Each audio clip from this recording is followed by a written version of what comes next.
Толкова хубаво да има смешки. Има просто понякога сме прекалено огрижени в ежедневието си и забравяме да ги търсим. Защо ми се менкаш, покемон? От сърце ми е регетон. Обичах да развалям дисциплината и да правя някакви абсолютно нередни неща. Номер 2217 отварят чадър в час. Води ме в някоя квартална кръчма. Повечето хора си слушат чалгата. За мен в поп-фолка има история. И затова правя ала чалга пънк. Живи сме, молим се, свиш. Мене тази случка много добре ми повлия. Без нея нямаше как да изградя дебелата кожа, която в момента говори пред теб. Не се коси, не се плаши, мечка я е, страх мене не ме. Според мен в следващите 10 години автентичността и това да си такъв, пръднах настрах се. Оп. И това ще е интересно. Всичко рязко светва. Идва време за революция. Не може повече това с краденето, с схемите под масата, веригата, де сте си направили, напаяжината. Почваме да чистиме. Април, всичко се възражда, природа, ти пускаш ново видео, а ние се чудим, умеем ли все още да се смеем. И по някой път се питам, къде изчезна хумора? Как смяташ? Изчезнал ли е хумора? Не е изчезнал, влезва в TikTok, знаеш какви сладки хора има от всякъде, нещо си правят в ежедневието си и си пускат камерата и говорят глупости. Има толкова готини хора, не подозираме навсякъде, на които им се занимава с смешки. Толкова хубаво да има смешки. Има просто понякога сме прекалено огрижени в ежедневието си и забравяме да ги търсим. Да си дам. В твоята музика, в твоите видеа има много намигване, много хумор, много прекрачване като че ли на някакви граници, които хората са поставили. Тебе какво те забавлява?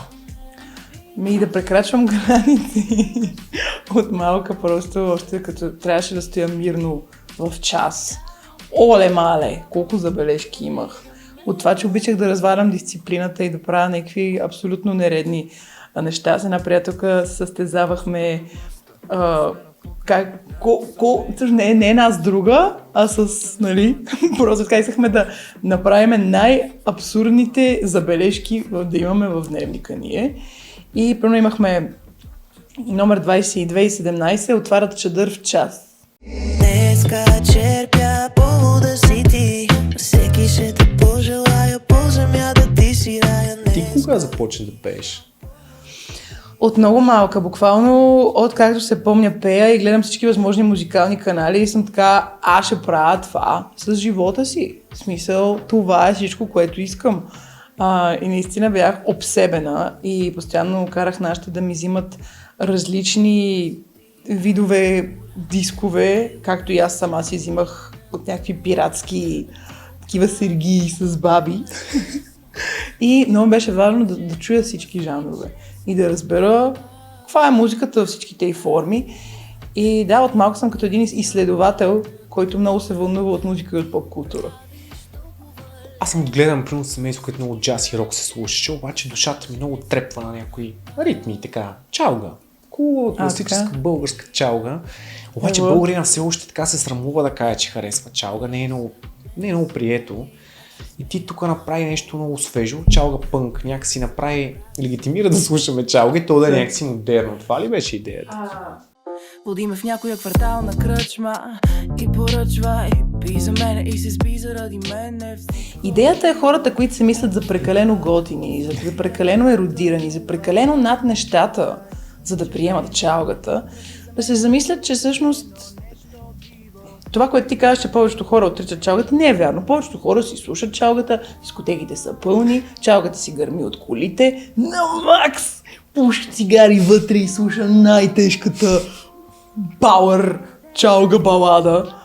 Така че всъщност повечето хора си слушат чалга. Тук говориме за хората, които смислят за прекалено важни.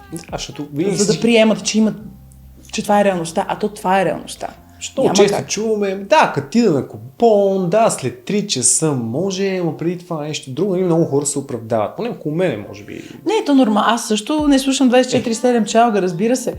Просто въпросът е да приемеме, че това го има, че това е част от нашата култура и то не е просто част. Това е нашата култура, кажи речи. То е фолк, поп, поп-фолк. Нали, оттам идва от нашия фолклор. Да, може да е много огънато по различни начини, но на Балканите това се слуша. И то е вследствие на нашата история. И това е велико. Не знам, за мен всеки народ трябва да най-малкото да уважава историята си, музикалната такава. И за мен в поп-фолка има история. И затова правя ала, чалга пънк. Как ти хрумна? Как почна? Как избра първата песен? Ами, то е следствие на живота ми, защото когато бях дете, ми казаха, не дей да слушаш чалга, ще се откажем от теб чрез Държавен вестник. Баща ми такъв социзраз използва. Аз във Варна зад блока само чалга си слушахме, люпихме семки и ледено сокче си пихме въобще. Плюс това Планета тогава, Зората, това беше супер яко. И това не значи, че не слушах ММ. И ММ за мен беше толкова яко, колкото и Планета. И не разбирах защо не мога да прекрачвам тези граници. Както ти казах, много обичам да разварям дисциплината и да прекрачвам граници. Но специално за този албум идеята ми дойде в супермаркета, докато си пазарувах, както между много идеи идват. Супермаркета? Да, ако ме виждат специално супермаркета. В супермаркета с слушалки, просто да обикалям и да взимам по едно нещо и пак да обикалям безцелно, значи съм в медитативен стейт, в който получавам информация. Просто след работа, след неща, които съм направила през деня, различни, когато се прибирам и си мисля какво ще ям тази вечер, е някакво време, в което просто отмахам всичко, което се е случило през деня. Не всеки ден пазарувам, но когато пазарувам. Манипулаторе, смут операторе, инвеститоре. Април сега извади ново видео, в което всъщност е посветено на това, че ти имаш един специален момент с твой специален човек. Да. Разкажи. Нашия специален момент с моят човек започна точно на 1 април преди 3 години, деня, когато пуснах Покемон, между другото. Ние с него бяхме приятели първоначално и колеги, правихме музика заедно и просто така за една седмица решихме, че сме влюбени. Абсолютно до ден днешен нямаме обяснение как това се случи, но вече 3 години сме си заедно в живота и това е огромен блесинг. И песента се казва Лъкжери ме, която излезе сега на 1 април и е първата песен и единствената, която ние някога сме писали заедно. Ние си станахме гаджета, аз заминах за Америка за 2 седмици, което много ни направи връзката още по-такава. Липсваш ми, гаджета сме. И като се върнах, отидохме на Songwriting Camp, който реално аз организирах и беше много такъв свободен Songwriting Camp, без много правила. И само си свалихме багажа, седахме и направихме тази песен. Лъкжери ме. Пожелавам лукс на всеки, между другото. Лукс в любовта и във всякакви други неща.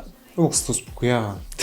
Да, Андрея Банда. Не знам, от Андрея Банда ли е в това? Мисля, че отпреди нея. То някак си тръгна. Тя просто го хвана и ни го прати, за да ни дава сила. И лукса е в много неща.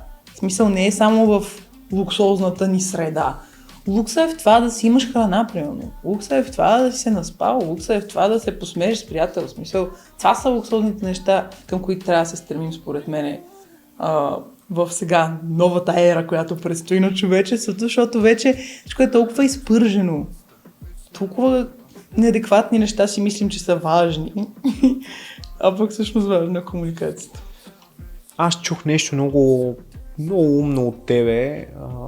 Бях изпуснал за този скандал с роклята. Някакси ми беше направило впечатление, не знам как.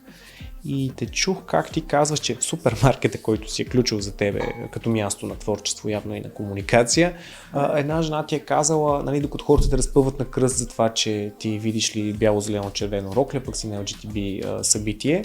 Тя ти е казала, моето дете, аз чакам справедливо за него. Защото за нея това е важното. Много често като че ли обществото се настървява от не важното, като че ли имаме нужда постоянно от някой жертвен агнец, който да принесем и да си изкараме на него всичко, онова, което ни тежи, не знам. Това е историята на Исус. В смисъл, history repeats itself. Again and again and again and again. В смисъл, обичаме да имаме някой, по който да стреляме, за да си го изкараме ние. Но това ще се промени скоро, според мен. Колкото повече осъзнаваме и отваряме очи, толкова повече ще виждаме малкото добро в злото и обратното. И да. Тълпата винаги ли има нужда от зрелище? Да, трябва да има шоу. Трябва да има провокация, трябва да има шоу. Какво правим без шоу? Обаче шоуто сега трябва да е негативно или позитивно? То, как ти казвам, има по-малко негативно в позитивното и в позитивното необратното. Кажи го. Има по-малко лошо в доброто и малко добро и в лошото. Това е... Няма как, баланса е навсякъде в живота. И не знам, мене тази случка много, много добре ми повлия. Вече, 2 години по-късно мога да кажа, защото без нея нямаше как да изградя дебелата кожа, която в момента говори пред теб. И мога да си позволи да кажа всичко, защото аз съм дарена с дар слово и с желание да участвам в обществото, чрез думите си, чрез действията си и да правя промяна, дори е толкова, ако мога. Това е някакво желание, това е някакво чувство, че така трябва. И без да се опариш веднъж много жестоко, за да знаеш как да внимаваш следващия път, по-трудно мога да пораснеш. Така че всякакви на пръв поглед провали, те са провали в очите на някой човек. А всъщност за тебе това е един божествен урок по как се присъства в този свят. Да, някой път човек се стряска колко бързо публичният линч настъпва. И много бързо тръгва. Много бързо се тръгва. Много бързо настъпва и 3 дни до 1 седмица. Това е. Вече времето е пари.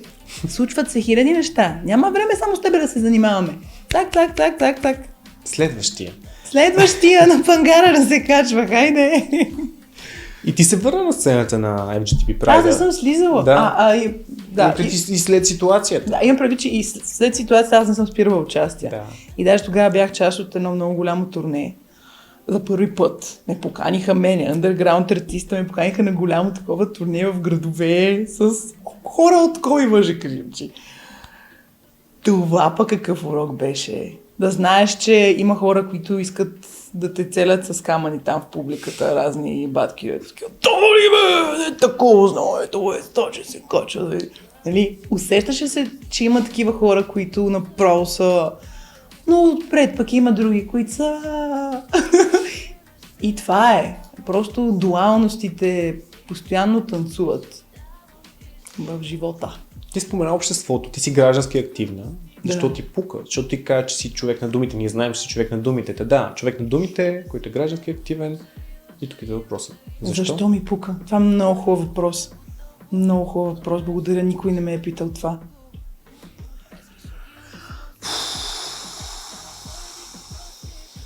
И защото много обичам хората. Аз много се впечатлявам от хората. Много са ми интересни да ги наблюдавам. Много ми харесва аз да участвам в обществото и да имам шанса да ги провокирам и да ги ръчкам малко и да съм такава, добре ти тук за това, какво ще кажеш? Цак.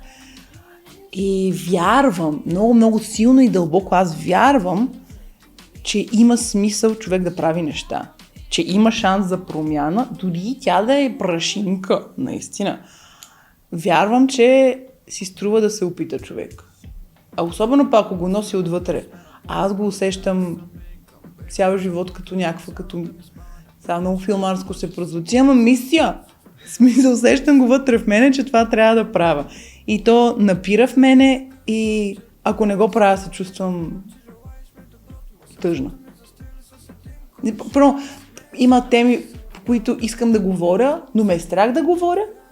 И това, че не говоря за тях, на мен ми носи страшна тревожност в живота. Затова просто предпочитам да говоря и да правя нещата, които чувствам отвътре, че трябва да правя, отколкото да ги задържам в мене. Мисля, че е това. Като ни е зле, е така да сме влюбени до тук, я шабана пе в твоите ръце. Ми е най-добре, отвори сърцето, хубаво му е. Една от твоите песни много ми стана забавно как играеш ония стереотип, за който всички знаем и сме чували, как красивото момиче сервитьорката може да стане певица, нали? Да. Това за мен е много сериозен начин да кажеш нещо, много сериозен начин да кажеш как много неща се случват в обществото ни, защото аз мога да ти посоча примери за публични лица, водещи по телевизии, хора в парламента и не само, които по тази схема са станали това, което са. И това за мен си е доста сериозен начин, макар и през шега, макар и през... Нали, да го кажеш и ти го правиш. Благодаря. И не много хора ще го видят. Хубавото е, че някои хора ще го видят както ти го виждаш, други хора ще кажат, тая е страшна путка. Супер, нали? Тук какви неща има да го сервира? Тук такова сервира, нали? Супер, плескат я по дупето там клиентите. Като ни е зле, е така да сме, влюбени до тук, я шабана пе в твоите... Ами да, това е отношението към жените. Това е, за съжаление. И не, смисъл, на Балканите е най-силно изразено. Но вече доста си взимат силата обратно. Мадамите. И са такива на място. Да, виж, че има промяна в това и като че ли мъжете ставаме по-слаби. Да, което е много хубаво, защото и към мъжете има страшно много очаквания. Да са силните, да носят прехраната, да са едри, протекторс, някакви терминатори.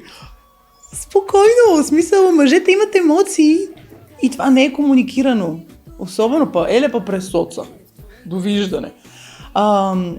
Да, мъжете трябва да обръщат внимание на емоциите си, няма нищо срамно в това. Така че, И май сме в някакъв пост-соц период, още се търсим и намираме. Тя може би чалгата е отражение на това, може би дори срама ни от нея понякога е отражение на това. Но нещо друго си споменахме с теб. Ме ми се случи, примерно да съм във Виетнам и да чуя българска песен, която е вкарана в някакъв микс и много да се изкефя. коя беше? Беше седнала Джо Редо, ама в много хубав микс направена. И ти си такъв, нали, на края на света си и чуваш нещо твое. Доста близко като стил, като начин по който ти правиш нещата. Имаше и пънк, ако щеш, в цялата история. И си мисля, може ли пък ние да станем интересни? Май отиваме на там балканското да стане. Ти нямаш идея. София, до 5 години. Какъв малък Берлин ще бъде? Просто нямаш идея. Варна също, Пловдив също, Бургас. В смисъл, те вече почват да се усещат. И вече почват да идват тук. Защото тук е най-якото. Няма второ мнение. Аз съм човек, който обожава да пътува.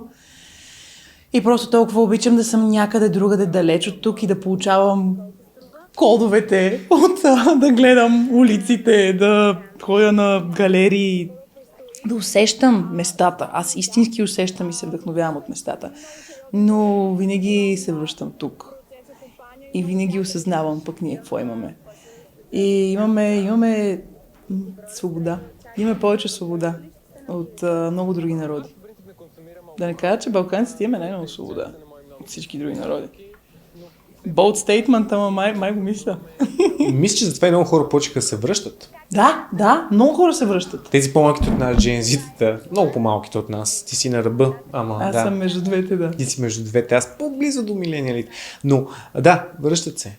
Връщат се и тук им е хубаво. Има от всичко, което обичаме. Я да знае само да се радва, усмивката ми тайно се прокрадва, който път ще да заповядва, моята радост нека той докладва. От какво се страхуваш и за какво мечтаеш? Страхувам се най-много естествено, нали, за близките си. И това е най-нормалният страх, но започвам да го лекувам чрез молитва и вяра, че някакво споко. И да го мислиш и да се притесняваш от това, като някой не ти дигне телефона и да влизаш във вече... Нека вярваме, че нещо ни пази. Това, което мечтая е да пътувам чрез музиката си, чрез изкуството си, да се запознавам с хора от различни народи и да усещам този свят, да бъда част от този свят и да се случвам, да бъда с хора. Това е. Къде ти било най-интересно? Къде че обичаш да пътуваш? Къде е най-така? много силно енергийно го усетих в Москва, което имах шанса да ми се случи сега в момента, кой знае колко години, това няма да е вариант. Но 2018-та пътувахме там понеже да съм завършила надфис, за актриса съм била, така бях актриса за някакъв момент и там бяхме с едно малко представление, студентски. И просто толкова история, толкова силна енергия усетих само като стъпих на тая земя. И имах някаква една седмица магическа, в която просто не спах. Беше отвратително, особено като се прибях, бях с сини ръце. Но не можех да спра да се любувам на улиците. То е като някаква приказка. Наистина няма такова нещо. И всъщност хората много напомнят на нас и са много готини. Аз им така спомням от Москва. Където е православна църква, между другото, има веднага чувство за дом. И в Гърция така направо. Обожавам Гърция. Единственото място, може би, освен България, на което бих имала имот, бих живяла, може би, е Гърция. Което не е много... 20% от българите го правят. Много от нас, предците ни са живели там. Моята къща на прадядо ми е Гърция днес, така че то си ни е някакси кръвта да сме там, да е наше. Защото обмяна на енергия. Ти спомена, че вярваш. Как стигна ти до вярата? Това осъзнах тук. Нали, има носталгия по 2016, което е абсолютно нормално в момента, защото ние завършихме един цикъл и сега сме нумерологично година номер 1. Днес започваме съвсем от начало да градим следващото десетилетие и каквото сега направим ще има огромно значение за следващите 10 години. Особено сега тази и следващите 2 години много ключово. Как ще си постелем. И се сетих аз 2016-та какво направих. Снимах първия си клип, щупих си крака, което доведе до това да повярвам в Бог. Okay. Беше като цак. И от тогава някакси си тръгнах с чувството за Бог. Чувството за това, че имаш някой, който да те изслуша. Някой, с който можеш да си говориш. Някой, който ако имаш проблем, да си така: моля те, помагай тук, ти та помагай. Положението е страшно. И то не е нужно да е религиозно. В смисъл, да, религиите са някаква вид стълба. Религиите могат да бъдат стълбата към комуникацията с Бог, но не са задължителни. Ти го носиш в сърцето си някакси всичко да ти говори, да виждаш знаците по пътя. Защото това преживяване не е просто да дойдем тук да работим, да направим семейство и да умрем. Не мисля, че това е смисъла. Смисъл е да усещаме някакви неща, да се вълнуваме от този подарък, който ни е даден и това пътешествие, което има много значение. И колкото искаш си отвориш фонтанелата, от тебе си зависи, но Бог е някакъв ключ към отваряне на фонтанела и комуникацията с нещо по-голямо от теб. Независимо как го наричаш. Мога да наричаш Бог, ангели, Вселена, Мастермайнд, Сорс. Па ако щеш си говори с някой починал твой близък, който е там някъде. Връзката с отвъдното много е важна за мен. Ти определено имаш усещания и си почва, може би, да ги слушаш след счупването на крака. Да, и то пак е много дълъг път, нали? Аз, когато това се случи, аз не бях такава веднага, аз вярвам в Бог. Аз започнах да го търся просто. И това е интересно, че сега 10 години по-късно аз мога да кажа, аз вярвам в Бог, защото вече това е някаква изградена връзка. Но преди 10 години съм била така: да има ли Бог? Аре да говорим за това. Аре да говорим за Бог. Не е ли интересно да говорим за Бог? Да спекулираме. Прекалено малко говорим за Бог, според мен. Много интересно. Пак има някакво неудобство. Нищо има, кажем, много стремежливи хора. Да, така е, такива сме. Такива ще се окажем. Една си в сърцето ми, тъга си по спомени, реката във вените, душата на смелите. Си сме си срамежливи хората. Българите имам предвид. Има някакъв срам насъден в нас по някаква причина. Не само българите. Всички са много, много срамежливи и много не искат да се изложат. Да не си каже някой, че тук аз съм луд. Да не си каже, че съм глупав. Или че не съм перфектен. Точно, ето това е. И тази фасада според мен сега тепърва ще пада. Защото с интернета стигнахме до такава степен вече и AI, и всичко, Instagram, Фейс, филтри, мютри, паносове се оправят, па такова се слагат, нали? Всички да са някакви по кълъп съвършени и това започва да става все по-празно. Просто кухо. И според мен в следващите 10 години автентичността и това да си такъв, пръднах настрах се. Колкото си по-някакъв. Честно си казваш, тук това много ме заболя, тук това много ме е срам, че съм такъв, ама го имам това нещо. И това ще е интересното. Това е да видим какво има отвътре на тия срамежливи хора, които сме. Между другото, не разбрах, че много хора ги било срам да кихат и като кихнеш, ако не кихнеш, си задържиш кихането, можеш да си направиш херния. От това. От това просто кихане. Гледай какво нещо. Това дядо ми, който аз съм кръстена на него, аз съм Мила, той е Милан, аз съм Милана. И той винаги казваше, защото много често пърдеше на масата, наистина. Добър човек зло не задържа. Което нали, е някаква много такава дядовска реч. Мисля, че и други дядовци го казват. Но наистина е така. Какво? Защо? Кой е решил, че трябва да си задържаме натуралните инстинкти на тялото? Да не се изложим нещо. Етикет някакъв. Какъв е този етикет? Няма да го махаме, че убива. Германците нямат проблем с това. Хубаво споменати дядо си Милан и всъщност ти имаш някакси два никнейма, два бранда, ако те приемам като бранда Мила Робърт. Точно така. Ти решаваш да зададеш втори бранд, значи това ми звучи много странно, защото с маркетинг занимава. Това си разпиляване на аудиторията от всякъде. Въобще не ме интересува. Който има да ме намира, ще ме намери, както казал Салвадор Дали. Аз съм по кълъп на Салвадор Дали. При мен е сюрреалистично. Не, всъщност в поп-културата това нещо е често срещано да имаш алтер его. И даже някои хора имат повече от едно. Трансформатор на погром, трансформира го в любов. Няма нужда да ревеш, ще те водя на море. Вече толкова дълго време вря и кипя в музикалната индустрия. Аз съм по улиците от 15 годишна, по баровете от 16 годишна. И съм супер развълнувана от това нещо и знам как работи отвътре. И знам какви са рисковете, но знам какви могат да бъдат плюсовете. Така че за мен лично ще да е пагубно, ако нямам Милана. Защото аз Милана я ползвам за това да ми напомня защо съм артист. Защото Мила Робърт, тя ме храни. Тя работи, Милата. Тя ходи, снима клипове, по участия, организира, по телефона говори, тя е бизнесмен. Тази жена вече съвсем други неща прави, освен това да пее.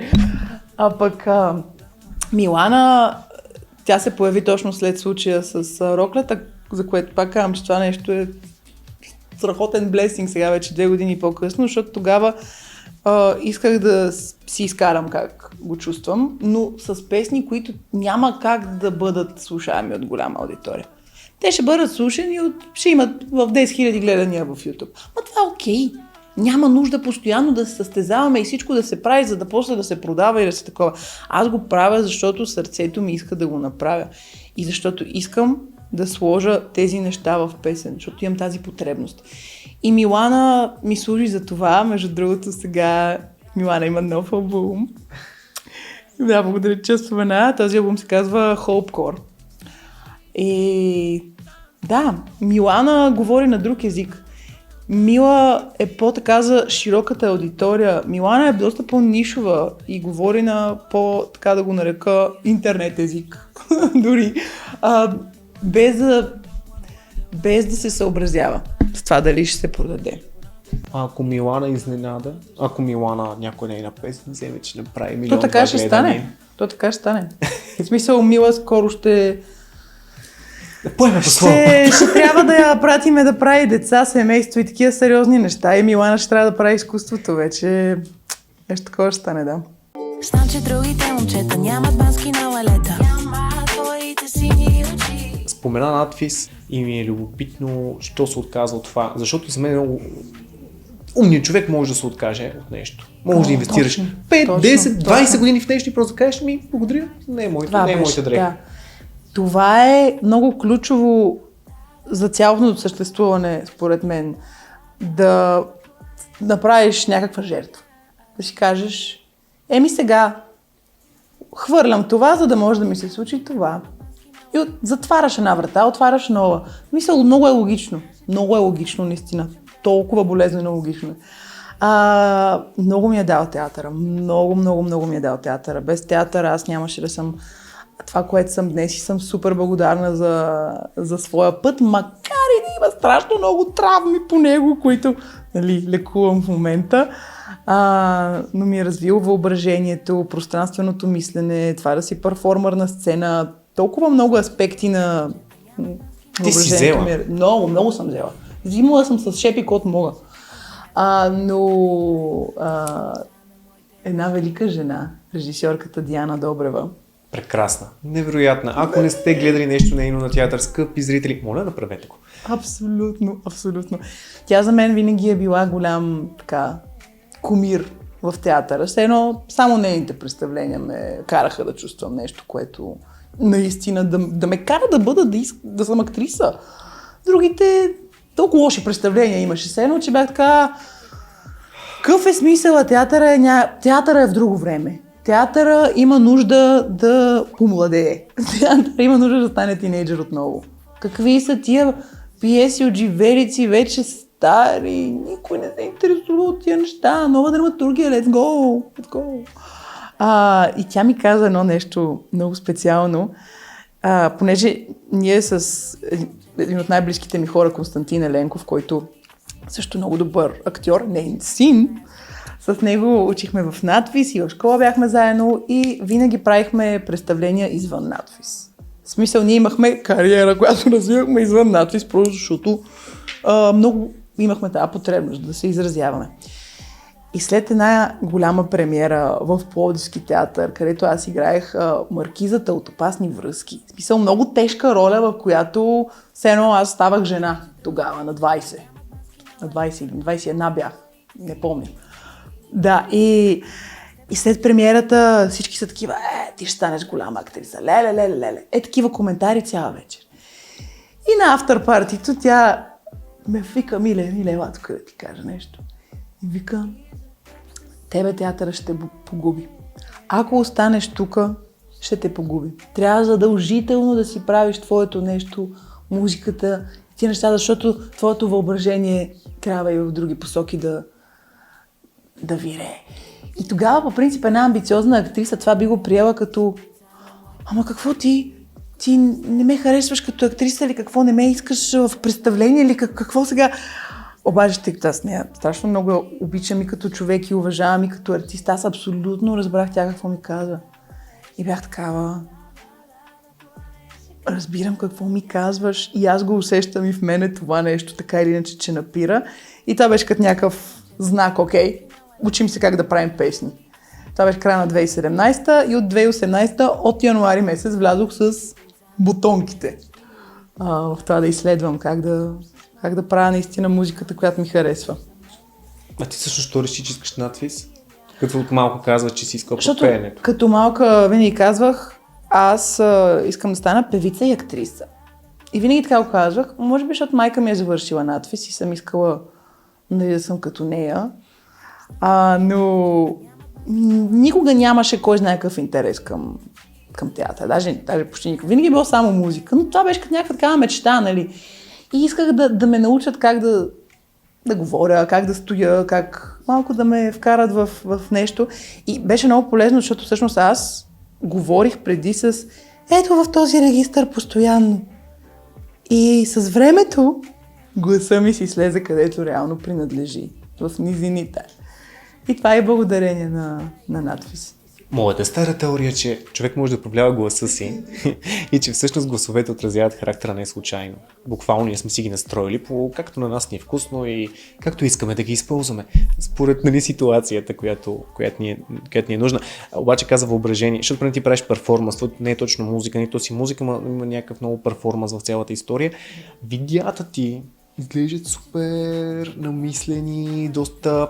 Бих могъл да ги видя дори в музей на модерно изкуство, според мен. Това е мечтата! Ето, това е мечтата. И просто изглежда така, буквално сега да си ги извади от някакъв перформанс. Те са част от нещо, те са част от цялостна картина.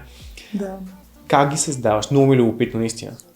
Как ги измисляш? Как обясняваш на хората какво ти искаш, за да стане това, което виждаме? Ами слава Богу, Бога ми прати Жоро Пеев, който е, да, даже ще го кажа, най-добрия ни, единствения ни режисьор, който е изцяло отдаден на креативната си визия и тя е толкова конкретна, че никой не може да се сравнява с него, наистина.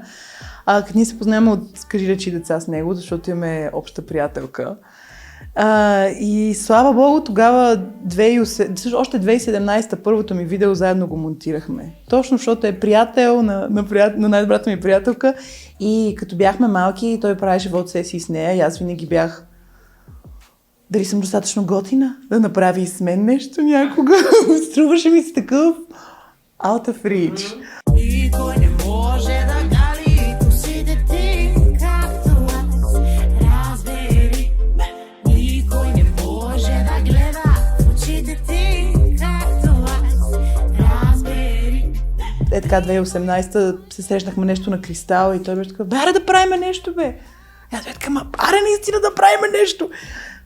И направихме квартална кръчма, кавара на Ивана. Просто беше...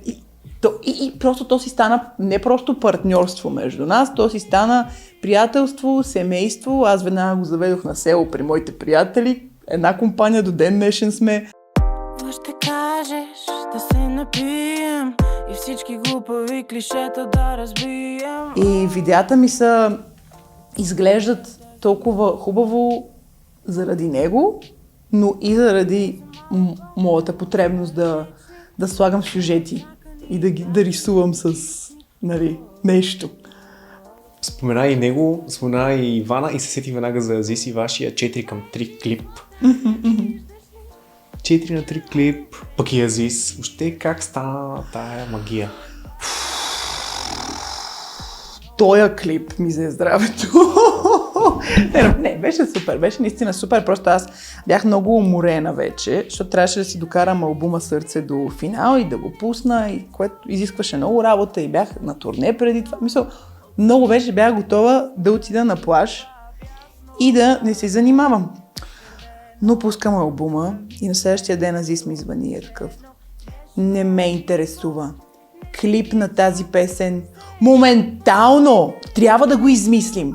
Всичко давам, всичко правя, твой съм изцяло, каквото кажеш, действаме, трябва веднага, хората обожават. И аз, като ти звънне... Кралицата. Добре, кралицата. Краля и кралицата в едно, като ти звъннат. И ти си такъв... Добре, действаме, но пък това е толкова голяма песен, че то не можеше да е някакъв просто клип. Живи сме, молим се, свиша, спаси ме, помири ме, сърце ми тежи. И фърлих една молитва, отидох в Жоро и каквото сме направили за 3 часа, в които сме мислили какво да бъде, това е видеото. Наистина, просто направихме мудборда. И вече оттам аз на следващия ден заминах за море. Отидох на море, аз отидох на почивка. И оставих нещата в ръцете на други хора като организация. По принцип аз съм много активна и в продукцията винаги. Зодия Дева. Аз съм и работила малко като екзекютив продюсер след COVID там, като трябваше, обичам си да знам всичко какво става постоянно. Това обаче бях такава... Каквото стане, кажи речи, за първи път бяхме с стилист, по принцип. Аз, с Жоро, ние си измисляме какъв да е стайлинга и аз го набирам. Но тук бяхме такива По книга. по книга, как си се прави клип. И не знам какво значи този клип. Според мен ще остарее по някакъв начин интерес. Исках да е като за тежка фолк балада. Точно такова леко помпозно, леко такова едно. Много тежко много и... помпозно, в същото време някакъв поп-арт там се покрада през цялото. Да, защото има и символика, нали, ако се загледаш в нещата, лежиме в пръста, по запалките, класика. Отгоре на колата свободата, пък в телевизионното студио на новогодишната програма, нали? Във всичко... Това ми е любимия момент за мен. Много ми е смешно от мен тия новогодишни програми. Просто трябва да ги спрат за малко хората си починат, се родят нови режисьори да направят нещо. Защото аз им чуто, те смешките ги въртат на високосна година. И просто е страшно. Това е за много аспекти. Не само в изкуството цялостно. Да. Просто така може да не пуснат нищо някакъв път. Почивка! За вдъхновение си правите лагер, зелено училище, ресет. Да, имаме нужда.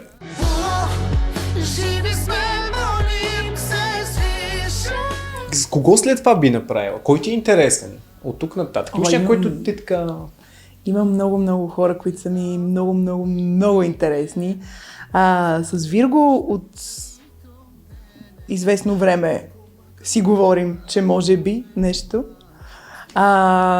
Иво Димчев обожавам. Иво Димчев е човек, който също е много важна част от моя път, защото аз, когато отидох в надпис, директно не се почувствах на място. И бях така, мале, къде попаднах, какво ще правиме 4 години тук? Ужас. И моят най-добър приятел Константин ми показа Иво Димчев. Аз бях чувала за Иво Димчев.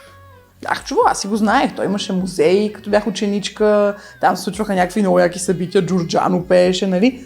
Бях запозната с образа му, но не знаех историята му. И Константин беше такъв. Той Иво Димчев също учи един семестър в надпис, но бил казал, това е страшно скучно.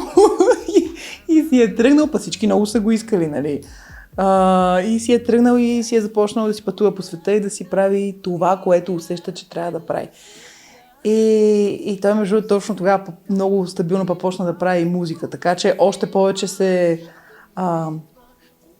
кънекнах. Как на български кънекнах? Свързах се с него. Това е да стоиш много в интернет. Аз съм хронично онлайн. И винаги много съм... За мен той е еталон за артист, който е верен на себе си. И той живее чрез изкуството си. Това му е на него всичко. И той е човек, който, като видяхме във филма за него, като и знаем, може да пее в този хол, в това студио. Абсолютно. Никаква претенция. Той е просто той. И навсякъде ще бъде той, където и да го сложиш. Ще си говори с мешките и ще е съвсем нормален, сладък, мил човек. Който обаче казва и много смислени неща. Който казва страшно много неща, има страшна дълбочина. Той е скорпион. Аз съм с асцендент скорпион и знам какво му предвид просто. Плуваме в една вода.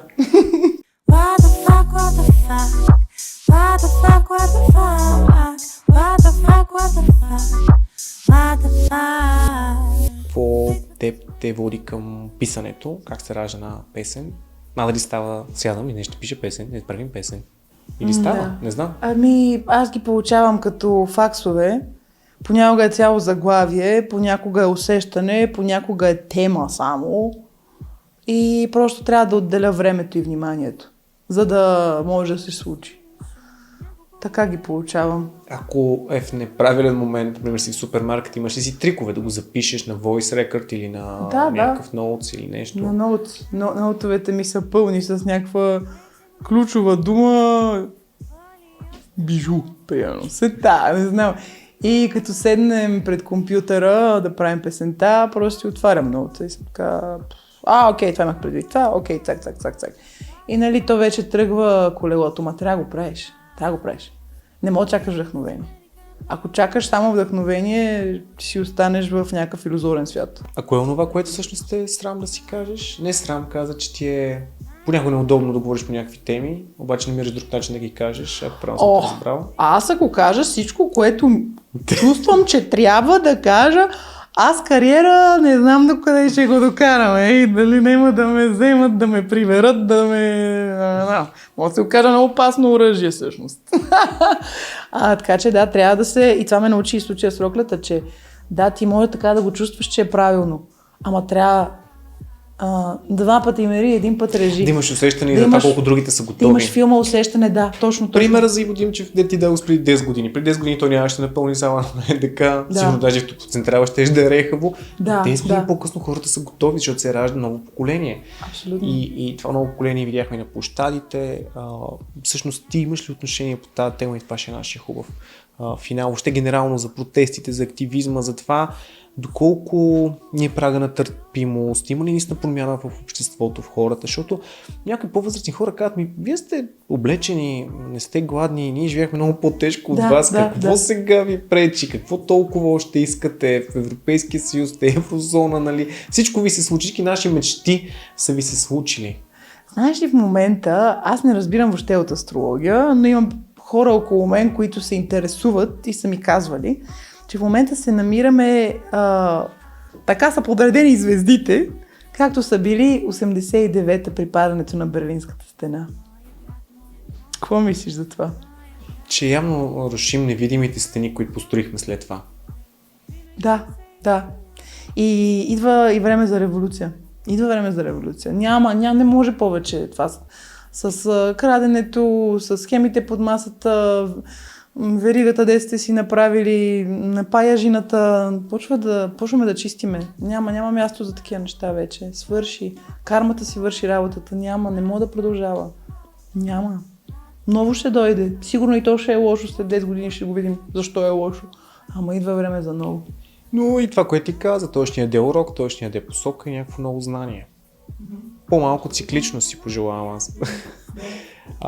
Да, на финал научно питам хората как асимилират стълбата като идея, като някаква метафора, защото стълбата не е само нагоре, има и надолу, както Владо Пенев каза предния път. Да, ти винаги се променяш и ти винаги вървиш. Просто зависи на къде. И ако си мислиш, че стоиш, може да слизаш надолу. Мила Робърт и нейното алтер его за първи път в разговор за стълбата. Много ти благодаря. Милана също беше тук. Тя и дали не гости също? Тя винаги, да. Мисля, че даже тя говори, защото тя е човека, който иска да каже нещата. Мила Робърт просто иска да уреди. Да имаме дом и хляб и кола. Много ти благодаря. Това ми беше най-любимото интервю в живота. Вау. Наистина го казвам. Много ти благодаря. Наистина, буквално тук ми стана много приятно и да, благодаря ти. Наистина. Благодаря много. Успех на този малък подкаст на стълбата.